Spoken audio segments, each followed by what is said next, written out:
Hello! Hi ladies! I'm just doing my normal, just double checking that I am live. Let me just move my phone. So my phone is perched on my laptop, so let me just go into the group and make sure this is coming through.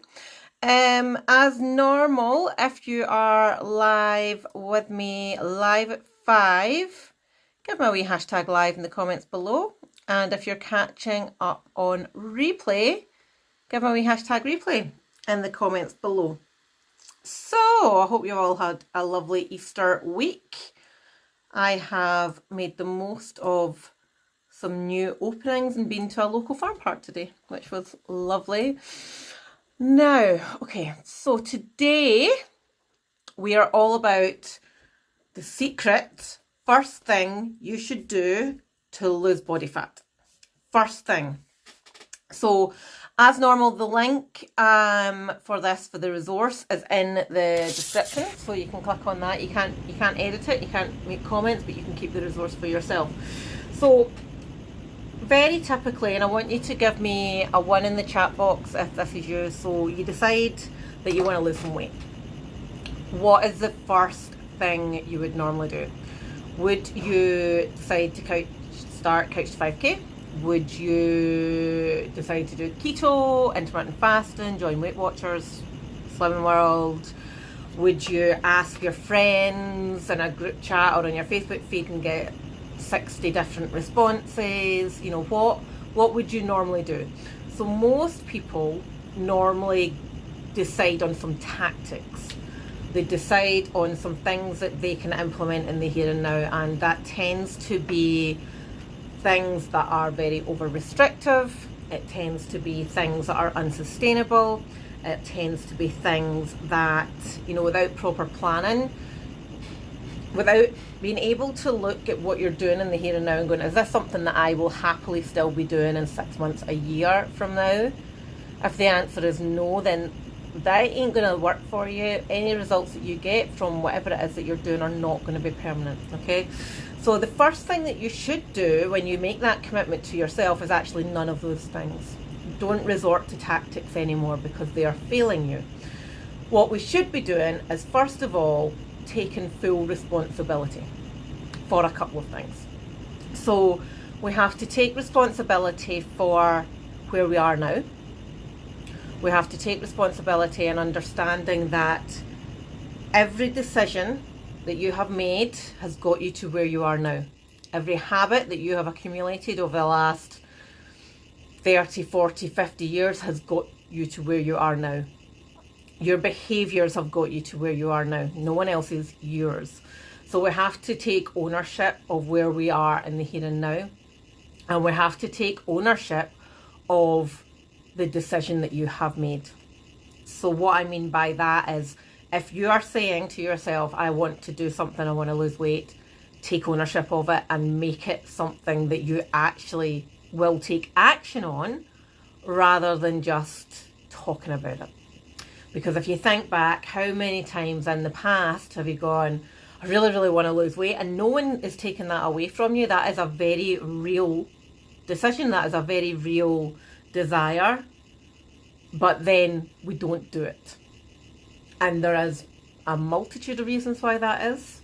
And one of them could be around taking responsibility of the here and now. What have we done in the past to get to this point?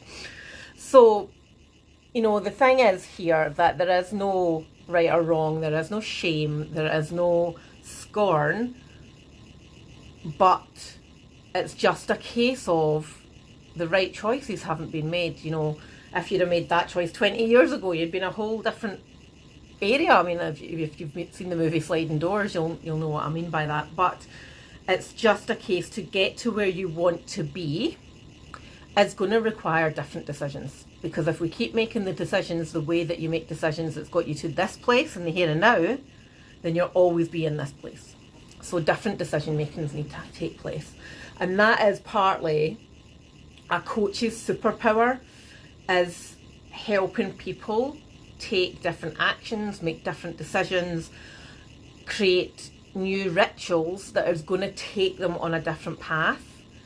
Because if a coach me, Clara, Kat, any of you out there that are coaches, if you are enabling people to continue making the decisions that they've always made, they'll always get what they've always had.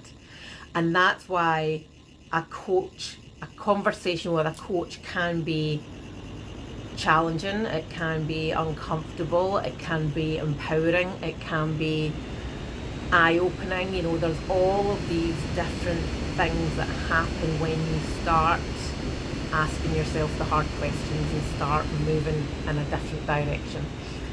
So, you know, when you start taking responsibility of what has happened in the past to get you to this point, as well as taking responsibility for the decision that you have made and the commitment that you have made, when you fully get that, you are in complete control of everything that you do. You know, and this is, I'll put a wee comment on the resource there, that this is not just in changing your body, this is in relation to every single thing that you do. You know, it could be career, it could be relationships, it could be caring for people, it could be absolutely anything. And there's a phrase out there, how you do one thing is how you do everything. So if you have, you know, if you're making excuses, or you're always finding reasons to not do things, or you always got something, like most people have always got a phrase that they use, then that's how you do everything. And you know, it's when we start opening up to ourselves and going, right, okay, do I want to be that person? And when we take that responsibility and when we are back in control, we get to decide who it is that we want to be. We get to decide you know, what characteristics we have, you know, whether that's we want to be more resilient, or we want to be more consistent, or we want to be healthier. You know, we get to decide what that future version of us looks like. So there's you've probably heard of the law of attraction, and there's another law within that kind of area, and it's the law of cause and effect. And basically, I've put the wee quote there: change your actions and you change your life, transform your thoughts and you create a brand new destiny. And that is creating this brand new identity, this brand new version that you choose to be.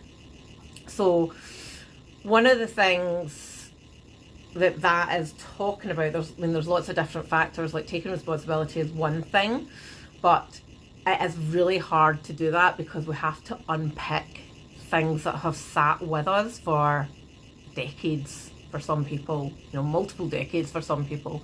So thinking about the things that people say, and even if it's too difficult to go internal here, think about friends, think about family members who are always trying to lose weight, are always saying that they're doing something, and there's always a reason, there's always an excuse. And just thinking of some of the things that I have heard over the past couple of weeks is, you know, oh, there's Easter eggs there, so oh, it was not my fault because the Easter eggs were there. Or, you know, hubby always tempts me with a bottle of wine, and, you know, oh, I'm just so busy, I just don't have the time.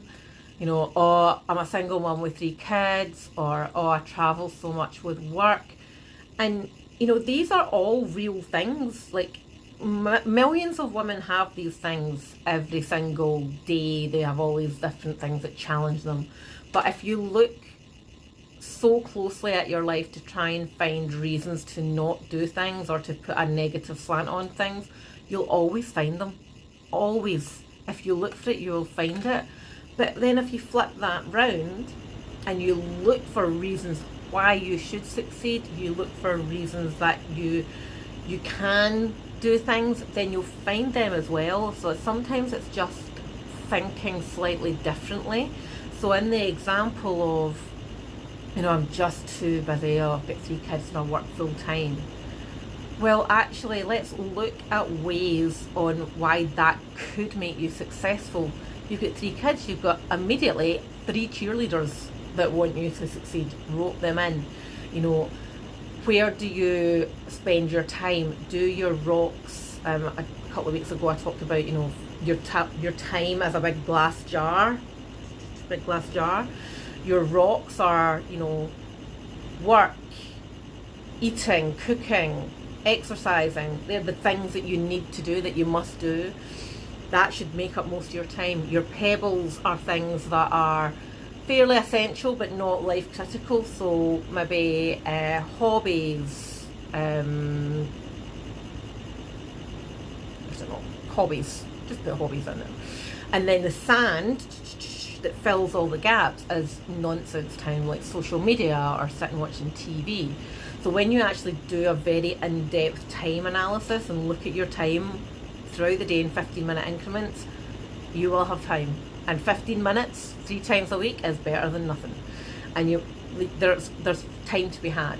So looking for reasons to succeed, that law of attraction, looking forward positively, is going to work for you, rather than always looking for reasons to fail or excuses to not do things.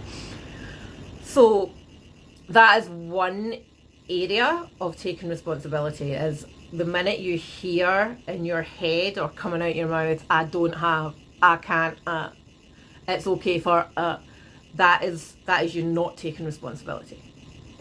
You can always switch it round into going, that sounds tough, but I could do, blah, whatever. So another one is this, I hear this multiple times a day, and this is probably another one of our superpowers, is taking women from being all or nothing mindset with diet, with life, and taking them to be successful consistently, rather than being perfect 50% of the time. We take them to being really damn good 80% of the time. So you can do that by practicing living in the here and now. So, you know, this one, oh, I'll start it on Monday. Oh no, it's not right, it's not just the right time because work's so busy, or the whole carpet's getting done, or I'm getting an extension. You know, that goes back to the excuses. It's not living in the here and now. One of the big things about this is, oh, but what about my husband's job? They made redundancies. You know, there's risk in everything. There's risk in stepping out your front door. There's risk in eating a sandwich. And if we always live our life panicking about what is round the corner, nobody would get anything done. No, we would never get anything done, because we'd be always panicking. And so, you know, thinking more about real life, what is it that you want in the here and now, and what can you do in the here and now to get there? So not waiting until Monday, not waiting until you're thinner. And this is a big one, you know, how many times it's coming up to summer. So this time of year, you know, when I'm thinner, I can't wait to get my shorts out, or when I am fitter, I'm going to do this, or when I lose the weight, I'll be able to do this, and then it never happens. So that is you always, you know, trying to bypass the hard work and just trying to think, oh, it's just going to happen by itself, and it's not going to happen by itself. So, you know, there's a real hard fact that there is no such thing as being stuck. You know, nobody is stuck. There is always options. There are always things that you can do differently. When you are saying you're stuck, or if you are saying you're stuck, it's just because you've not identified what the better options are, or are too fearful to explore the better options, or to explore a potential solution. Now, when there's always an alternative, always, in every single thing that you do. And sometimes the pain of the here and now, when that gets bigger than the pain of change, or the fear of change, ultimately that's when you'll look for the solution and try and find the solution, rather than just waiting till Monday, or waiting until whatever the holy grail is, or the magic wand is. So no one is ever stuck. So if you feel stuck, you're really not stuck. There is always an option, and there is always a solution, and there is always a light at the end of the tunnel. But we have to train our brain to think like that, rather than allowing our brain to always do what it's always done. All right, so the upshot is, in everything we do, the inputs determine the outputs. So sometimes there can be a lag, and one of the things that I am thinking of as a personal example, our ladies and our coaches do an exercise about our future self, and I love doing it, but for whatever reason, if I stop doing it, normally it's because I'm on holiday, or I've been away for a couple of days, or I've had something else that has encroached on that time that I set aside for doing that. 2-3 weeks later, my performance starts dipping. And I'm like, why is that? And so when I look back on my journaling, it's because my inputs haven't been strong enough. My inputs have taken a dip. And when I start focusing again on the inputs, I have a very strict morning routine of my future self. I read my wee book.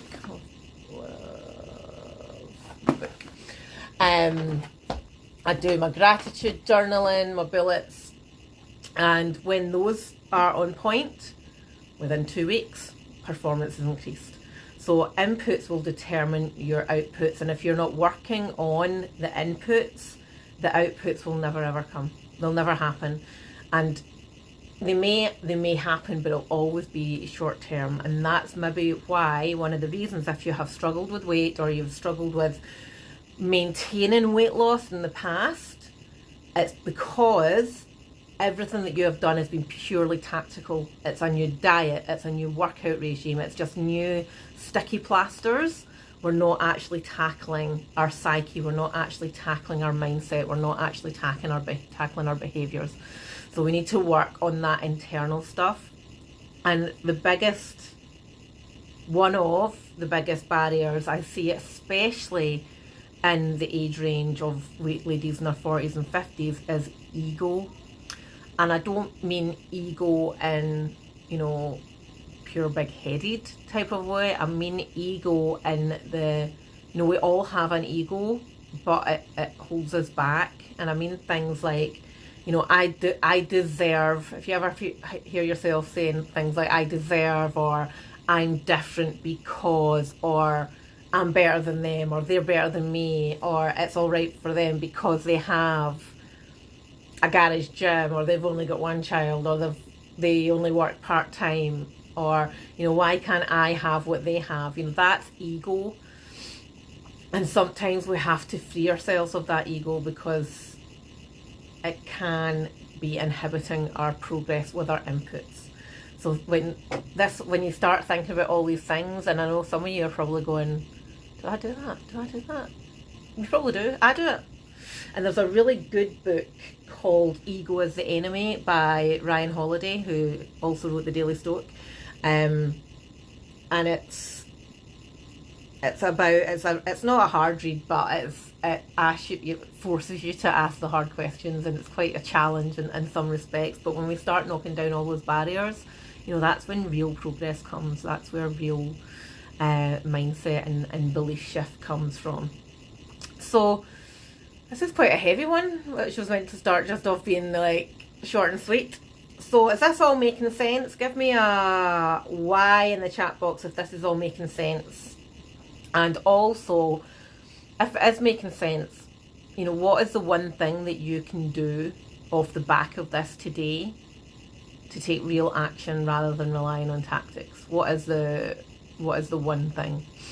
So let's start thinking, instead of asking your friends for what diet you should do, instead of searching weight loss, ask yourself the hard questions. Ask yourself, are you taking responsibility?